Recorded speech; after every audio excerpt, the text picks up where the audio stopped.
प्यारे बच्चों, अस्सलाम वालेकुम। आज मैं आप जिस एसएल के साथ हासिल हुई हूँ वो है एप्लीकेशन ऑफ लॉगरिथम।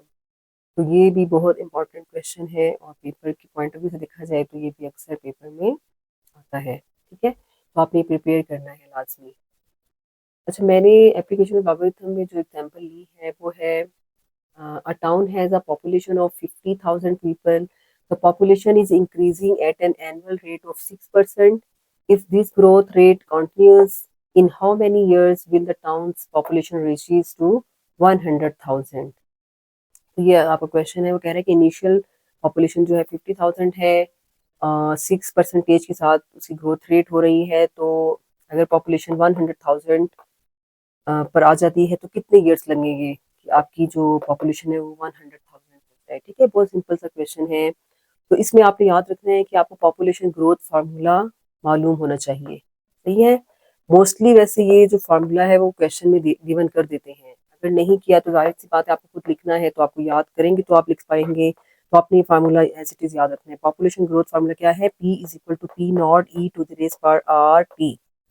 यहाँ पे P naught stand for initial population that is 50,000। यहाँ से पता चल रहा है कि 50 इनिशियल पॉपुलेशन कितनी है? 50,000 है। P जो है वो पॉपुलेशन है टाइम T।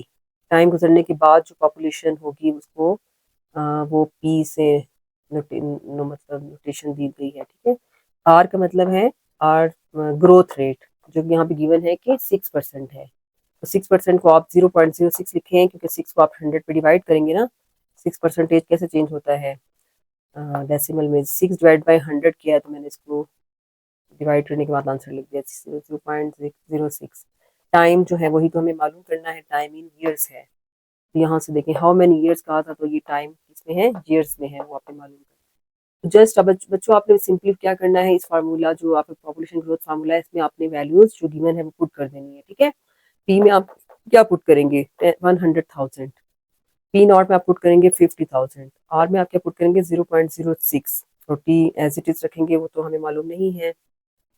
यहाँ पे देखें आप, ई से ये 50,000 मल्टीप्लाई हो रहा है इस वैल्यू से, तो ये हमने लेफ्ट साइड पे लाके डिवाइड कर दी। डिवाइड करने से हमारे पास आंसर आ गया 2। कैलकुलेटर की मदद से आप एकदम से मालूम करें, 2 आंसर आ गया। यहाँ पे आप देखें जो हमें टी मालूम करना है वो एक्सपोनेंट में है। ठीक है ना। तो आपने यहाँ पे याद रखना है कि आप यहाँ पे क्या मालूम करेंगे?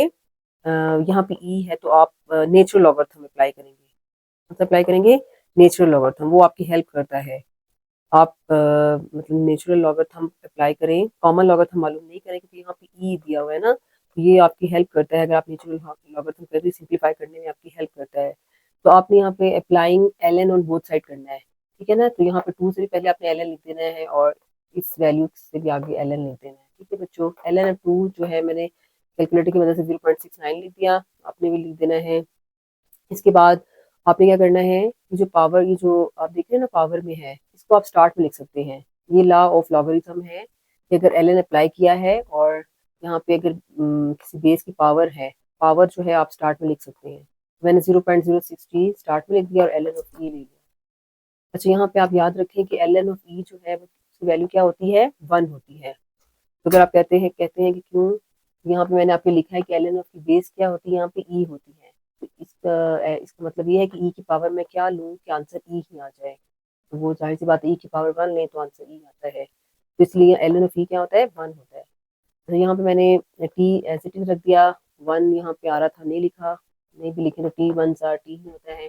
और 0.06 टी से मल्टीप्लाई हो रहा था, तो यहाँ हम लेफ्ट साइड पे लाके क्या कर देंगे? डिवाइड कर देंगे।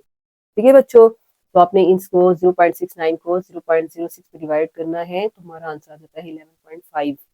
तो टाइम हमारा क्या आ गया? 11.5 ईयर्स। ओके बच्चों, यानी 11.5 ईयर्स के बाद, इतना टाइम गुजरने के बाद जो पॉपुलेशन है वो कितनी हो जाती है? 100,000। Okay, thank you.